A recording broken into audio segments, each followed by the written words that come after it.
গতানুগতিক খাবারের চেয়ে একটু ভিন্ন খাবার পছন্দ করে অনেকেই, তাই ভোজন রসিকদের জন্য দ্য ওয়েস্টিন ঢাকা মিউচুয়াল ট্রাস্ট ব্যাংকের সহযোগিতায় অশানিক ট্রেজার্স বন্ডাটো সি ফুডের আয়োজন করেছে।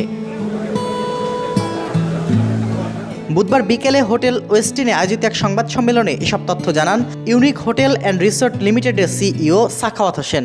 I would like to thank again all our three excellencies for making their time to come over here, because we are very much connected with those countries and we actually wanted to make them the evidence of this program, and we requested them to be part of this food festival, so that what would happen, the inclusion of the food, the inclusion of the food diplomacy, that's what we are saying. ওয়েস্টিনের এই সামুদ্রিক food উৎসবে থাকছে signature seafood পায়েয়া, seafood থার্মিডর, seafood পাতে, টেরিন, lasagna, fish টারিন, prawn pyramid সহ হরেক রকমের খাবার। সবসময় চেষ্টা করে নতুন কিছু নিয়ে আসার জন্য, এবং অল দ্য ইয়ার আমরা কিন্তু চেষ্টা করি কিছু একটা ফেস্টিভ মুডে যেন আমরা নিয়ে আসতে পারি নগরবাসীকে।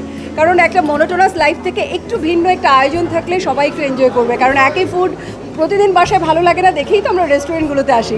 তো সেখান থেকে কিন্তু ওয়েস্টার্ন ঢাকা সবসময় চেষ্টা করে নতুন কিছু নিয়ে আসার জন্য। আমরা চিন্তা করলাম যে একটা রোজার ঈদ গেল, সেখানে মানে এক ধরনের একটা ছিল, ফেস্টিভ মুড ছিল, তারপর পয়লা বৈশাখ ছিল, আমরা চিন্তা করলাম একটু ভিন্ন একটা কিছু নিয়ে আসি। তো এই জন্যই কিন্তু সামুদ্রিক মাছের এই আয়োজনটা করা। আমাদের কালকে থেকে ফেস্টিভ্যালটা শুরু হবে, কালকে ডিনার থেকে, এবং এটা চলবে 9 তারিখ পর্যন্ত মের। এবং প্রত্যেকদিন ডিনারে আমাদের এই সি ফুডের বিভিন্ন ধরনের আয়োজনগুলো থাকবে। এমন না যে একই রেসিপি আমরা প্রতিদিন দিব, আমরা চেষ্টা করব ভিন্নতা নিয়ে আসার জন্য। অশানিক ট্রেজার্স বুফের মূল্য নির্ধারণ করা হয়েছে জনপ্রতি ৯,৪৫০ টাকা। মিউচুয়াল ট্রাস্ট ব্যাংকের কার্ডধারীদের জন্য রয়েছে buy one get one free offer. Sabbir Hossain, ATN Bangla.